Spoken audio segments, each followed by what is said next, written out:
Hello, welcome back. Right, haven't covered a homebrew game for absolutely ages. Until today. This is the Sword of Ianna from Retroworks, which is available for release, and well, so it's been released. It's available for download from their website as we speak for free. You can. There's going to be a link in the description box below to where you can download it from. It's also available for the MSX2, not the MSX. MSX2, and it's really nice. I've really enjoyed the time I spent with this. Everything about this game is really professionally well done, from the quality of the graphics, the character animation, which you're going to see, together with the music, which I'm rabbiting all over. Everything is amazing quality, really is, and we should, take our hats off to Retroworks, and let them know that we appreciate their efforts in bringing us something that apparently was 4 years in the making, for free. These people have got lives to lead. They've got families to support, houses to run, jobs to go to. This could, the time they must have had available for this must have been very brief, but what they've come up with is really good. Looks good, sounds good, plays good. It's better than that, really. It's excellent, really. Now the plot of it is that you are Jarkum, and you are an heir of Tukram, who was appointed by a goddess called Ianna many years ago to wield the sword that rids the land of evil. And many years have passed and evil's come back, and you've got to take said sword and batter the shit out of all the baddies. Right, now controls are Q, A, O and P, up, down, left and right, with space for fire, and cap shift or caps lock as your secondary fire button. Now that secondary fire button unsheathes your weapon, and your primary button, when pressed, will make whatever walk you do turn into a sprint. Now that sprint is necessary when you come to some quite long gaps, etc.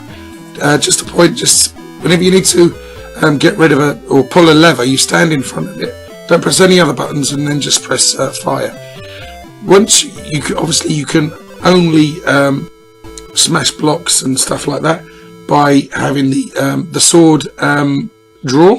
As you can see there, you can smash crates, etc., and get health power-ups, such as a loaf of bread. I think that is. You wouldn't want to eat a loaf of bread that's been squashed on the floor under a crate for God knows how long. But you'll have noticed with the sword drawn, you can only progress or move in the direction that you're actually facing. You can't about turn or anything. So that's important to make sure you drop on the right side of an enemy. And here we go. Combat's really good. It's a little bit basic, but the animation and everything there is really nice. You've already seen the shimmying up and down, very sort of Prince of Persia like there. Jarkum looks like a right art nut, sort of like a cross between the Prince of Persia and, I can never say his name, the geezer from Turnanok, Kukulin or whatever. Him, you know what I mean, the geezer with a mullet. But just look at the quality of the graphics. Very colourful, very well animated, and the sound really complements it. It's got a lovely soundtrack going through it. And again, like I said, I'm waffling all over it, so you're probably all sitting there thinking, why are you going on about the music when you're talking all over it? Yeah, sorry. But, this is free. It will be released at some point on physical media if people want to buy it on tape or disc, I presume, and play it the way God intended, or the way Clive Sinclair intended way back in the day, on your machine. Then keep an eye on their website, and I'm sure details will be up there fairly soon as to when and how you can purchase it. It's a fantastic game, a labour of love. You can see a lot of care, time and commitment that's gone into this, and like I say, it's being given to us for free, so we're really lucky.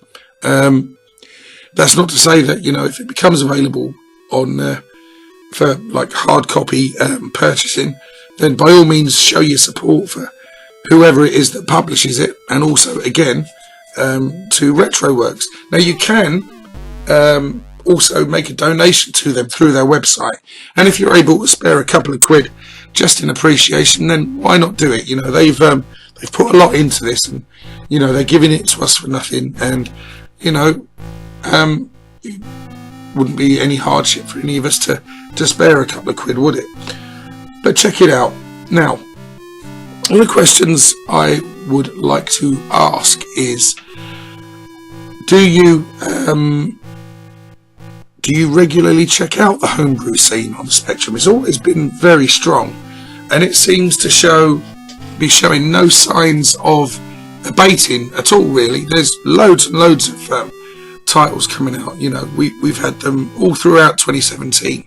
I have kept an eye on them, I've just never sort of played them. There's been some absolutely cracking titles, and the question I would ask is, if any of these had been released back in the day, would you have paid full price for any of them? Now, I can answer straight away, definitely 2, although it's not the only 2. You know, there are many, many more that I would quite happily fork out money for, but the 2 that immediately spring to mind are Retro Souls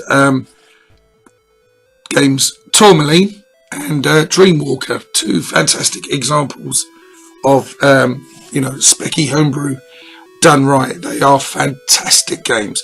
If you haven't checked any of them out, please do. Now, I don't know Retroworks. This is the first game of theirs I think I've covered. Please, because I want to get back to covering homebrew stuff, suggest some more titles of theirs for me to check out, because I'm interested in what they are offering now.